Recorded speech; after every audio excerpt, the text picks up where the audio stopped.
There are only two things you need when you're trading any strategy. You need to know volume and you need to know delta. So these two things come under the umbrella of order flow. And so in this video, I'm going to be going over how you can use both the volume and the delta to find your A+ setups once you've got your key levels.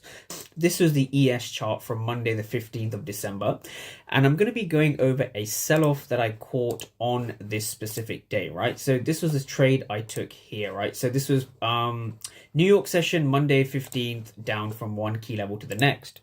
Now, when you enter a trade, there's only two things you need to validate whether that trade is going to hold to the upside or hold to the downside. It is the delta. And so the delta is what you see here, right? This execution time frame is the delta. But before we go into the delta, I just want traders to understand how you can use the volume, or why you should use the volume when you're trading. So this was a key level that I had going into Monday. Now, what makes a key level valid for me is a fair value gap, delta, and order flow. So the fair value gap itself, you can see I had this level marked out on my charts all the way from the 31st of October. So it was a level that held throughout the whole of November and throughout the whole of December. So 15th of December, this level was holding strong. Now, why was this an A+ level to trade from? So what makes an A+ level is this. Right, this is the volume. Now, volume has different settings. So this is the market profile. So we're just going to break things down from a weekly perspective. So just going to start over here. So this trade was on Monday, the 15th of December. But just to kick things off a little bit, I want traders to kind of understand what this means over here. So this is not complicated. This shouldn't be overcomplicated. This is just the market profile. So the market profile basically shows you where 70% of the volume for the previous, in this case, week was. So this is the settings I have for market profile. We can see here higher time frame, weekly. So there's weekly, daily, and all the lower time frames as well. We can see something called the POC, right? So I'm just going to untick that. So you can only see this volume profile here. So this was now Monday the 8th, Tuesday, Wednesday, Thursday, and Friday, right? All the way to the following Monday. So this was the week 8th to the 12th, right? And so what this shows you here is the volume profile. So the volume profile is, again, the top 70% of that week's volume, right? Where were 70% of the transactions? 70% of the transactions for this week here were between this level, this price, so 6,926 down to about 6,875. So this is 70% of the volume right here. Now, this yellow line here is arguably the most important line. This is what we call the point of control, or the POC, right? So I don't want to throw all these fancy terms, but basically what the POC represents is where most of the volume was transacted, right? So where was the highest point of volume for that week? Right? Where was the highest point of volume for that week? And so the reason the volume profile is so important is because it shows you where you want to be trading from and where the price is most likely to gravitate towards. So just taking that logical extension over to the next day. So what we can see here is here. So this is now Monday, the 15th. And so we can see obviously the week has started again. So if we just take a look at where the previous week's POC was, so that was 69.26, this red line over here. This was the previous week's POC. Now, if we just take a look at how Monday's price action actually behaved before I break down the trade, this is basically how it works, right? So the market tested the previous week's point of control almost to the T. Now, it doesn't always work out like this, but using the volume profiles gives you a massive edge on where the markets are going to, or where the markets are likely to react from. Just a quick tip so you can kind of take that to your advantage. Now, the next thing is using it for the daily market profile. It does the same sort of thing, right? So if we just kind of let that play out, you can look at previous days, keep old market profiles too. So you can see here, each market profile represents the previous day's volume. So this is Monday, it shows Friday's volume, right? This is Friday, it actually shows Thursday's volume, right? Thursday shows Wednesday's volume.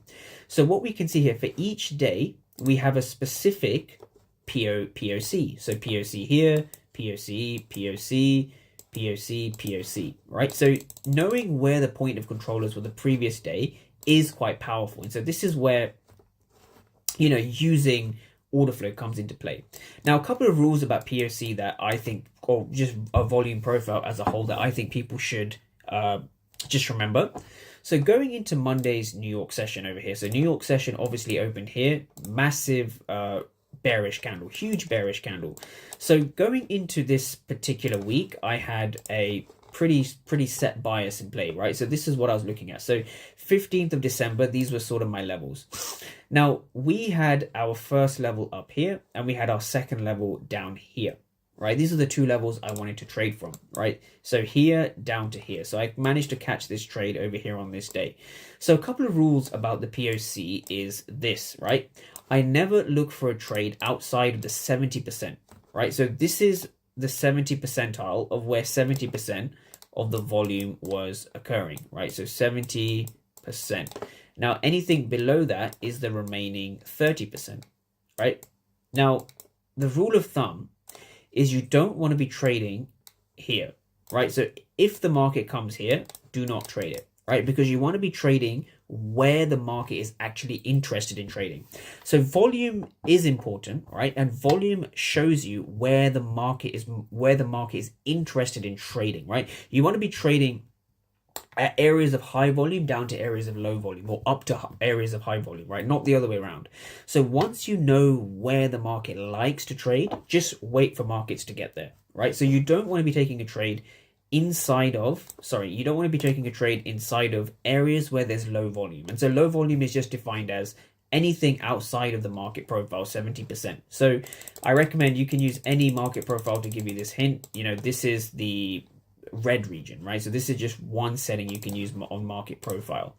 Now from here, once we have this, we can understand even here, if you look at where the markets went up to, right? Markets retested. This is another level, which from last week was a POC, POC, POC. So this region here is close to the previous day's points of control, right? Now they don't have to be exactly at the previous day's POC. What you're looking for is to trade at areas of high volume, or where volume is, right? So volume in the markets just means interest, right? So where is the market interested in trading? Trade from those areas.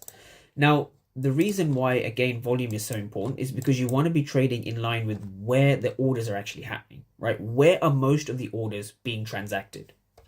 So once you have that in place, we have our key level. And so we're trading inside of the previous day's POC, or the POC is up here, the previous day's high volume area, which is the top 70%.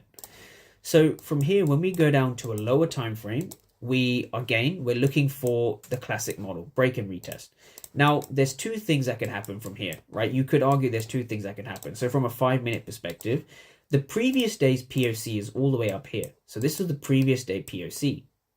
Now, this is one scenario that can happen, right? This is one scenario.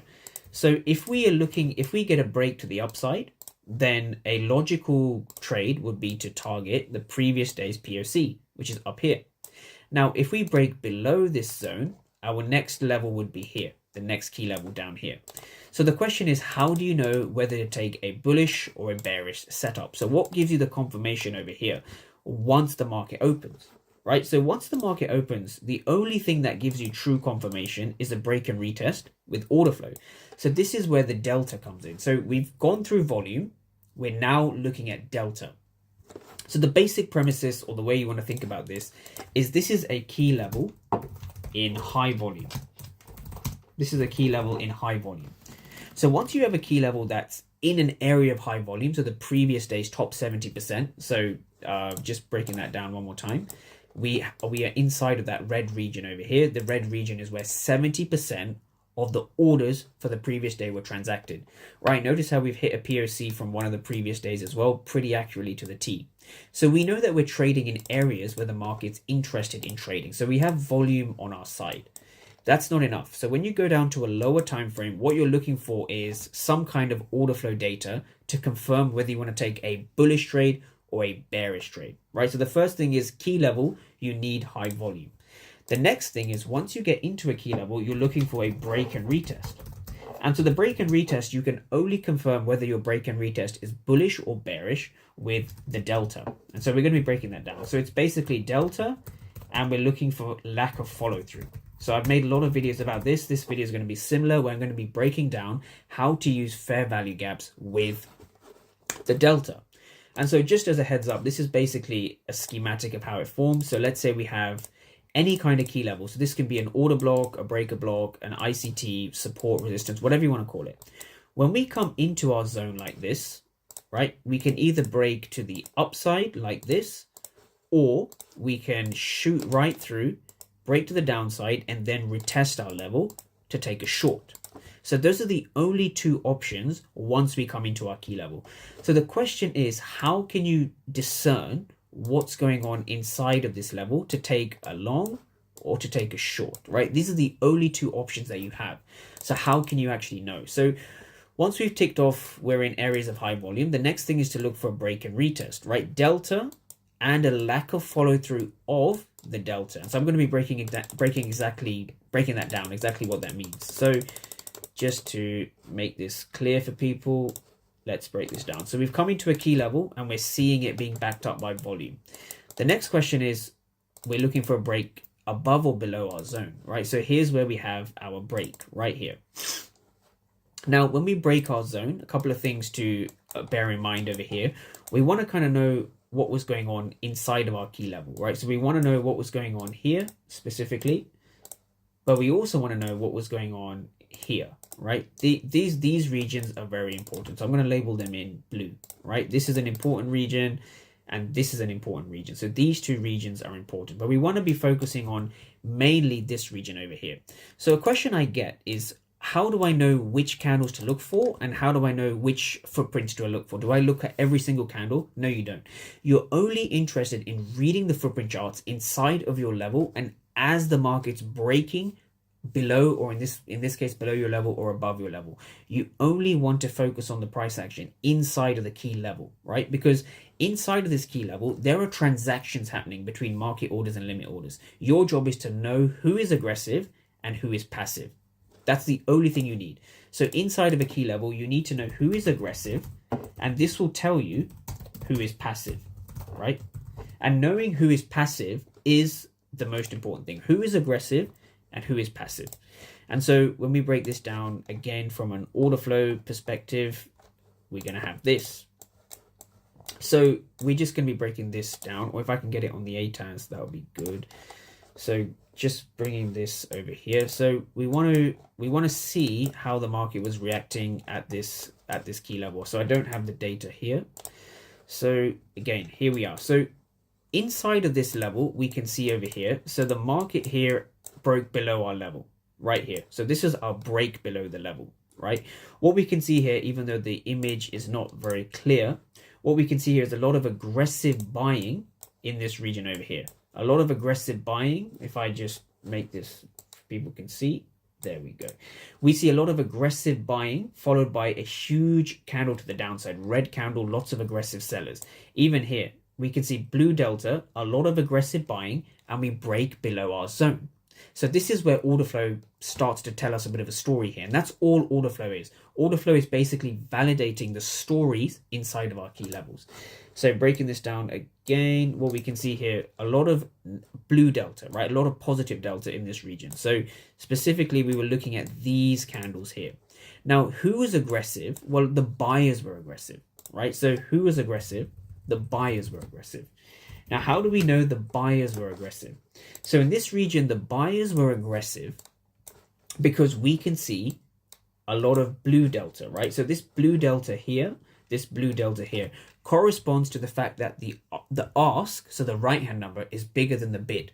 Now, order flow is all about being in the now time frame. So this works on the 1 minute, the 3 minute, the 5 minute, the 15 minute, the 1 hour, the daily. It works on all time frames because you need to understand what's going on in the now when you take trades. That's the only thing that matters.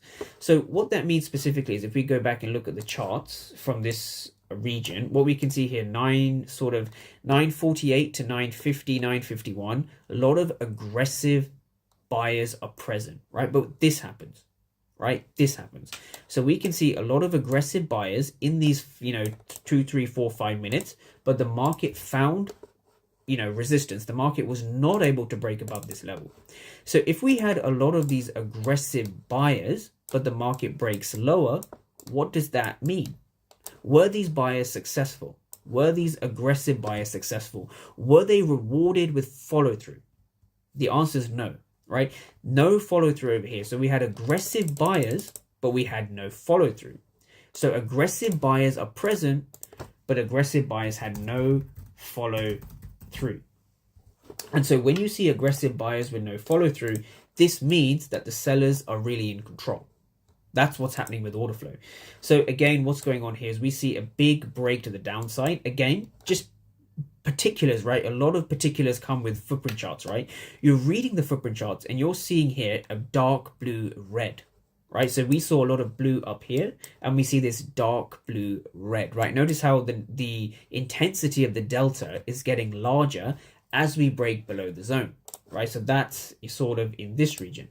So we see a lot of these aggressive buyers. They weren't really successful because they didn't break above this level. They were unsuccessful because we saw the market breaking lower. And so this is the region where those huge sellers came into play. So just a quick thing, just by looking at the footprint charts, who was successful? Was it these buyers or was it these sellers over here? So far, the sellers are winning, right? So far, looking at this trade, looking at this price action, the sellers were in control. Now, this was at 14:52 or UK time 2:52. This is 9:52 Eastern. So what we're looking for now, and this is basically my frame for entering trades. So that day, my execution was at this candle here, right? So my execution was here just after we broke below this candle here. There was my execution. So my execution doesn't come when we break below the zone, right? This is one of the key differences with how most traders trade. If you want a safe entry, trade after the retest. And so I'm going to break down what a retest is. So what we had over here, breaking it down candle by candle, we broke below our key level. So our key level is just this gray box over here. We broke below our key level. So I'm just going to draw a line underneath this candle, just like this. And so the reason I do this is because I have a basic theory that I never trade the break, only the retest. So when the market breaks lower and creates the low below the zone, I want to see the market's head tap back into our zone, and I'm looking to see how the market behaves inside the zone. So if we don't get to our zone, I don't consider it a retest, I won't enter. I want to see a break, then I'm looking for that retest, and I have to see the market go back into the zone, and I want to analyze the retest, and then I would look to go short, right? So I'd only look to go short after the retest. So my short isn't here, right? Or here or anywhere. My short is actually here, right? After we retest the zone. So I want to see, again, I'm going to have my stop loss somewhere above these wicks, and I'm just going to target the next local zone, which is down here, right? But let's now break down the retest.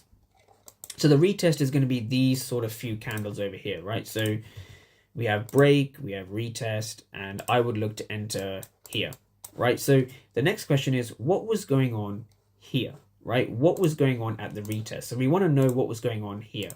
So this is between 9:53 and 9:56 Eastern. 9:53 to 9:56, what is going on? Now, that we can see a lot more clearly via the footprint charts. Now, the footprint charts basically show you energy or activity. Think of it as activity. Now, when we see a lot of blue inside of these candles here, what does that mean? So 1, 2, 3, and then we break below that red line that I drew, right? The break line here, right? 1, 2, 3. So just going to draw an even clearer sort of image of this. So we break below the zone. Over here, we have one candle and then two candles. Now, this second candle gets us into the zone, and then the third and fourth and fifth candle becomes where we look to enter. So somewhere around this region. So what was happening here? This is the retest candle. What was going on inside of this region? So that is here, right? This break, and then we had our retest candle here. That will correspond to this region here. Right there, that is the retest candle. So in that retest candle, all we can see is a ton of aggressive buyers, right? We see aggressive buyers because of the blue delta, because of this positive delta over here. So the question you have to ask yourself is, there's a lot of buyers over here and here as well. Were those buyers successful? Well, the question is, if there's lots of buyers here, I don't think they were successful as we got below this red line, right? So this is the break line that I spoke about earlier, right? So this was the initial break. This is where you look to enter. Now, the entry itself only becomes valid after we break here. And I would have my stops above here, and I would look to target here, right? That's all I'll do. I'll just go and target the next level. That's all I'll look to do. But just for the sake of this video, understanding the retest is important. So the retest, again, negative delta, sorry, positive delta, positive delta, positive delta, no reward at the zone. So price made a ceiling when the aggressive sellers hit the ask more than the bid. They weren't successful, and that is the reason why we ultimately get these large sell-offs.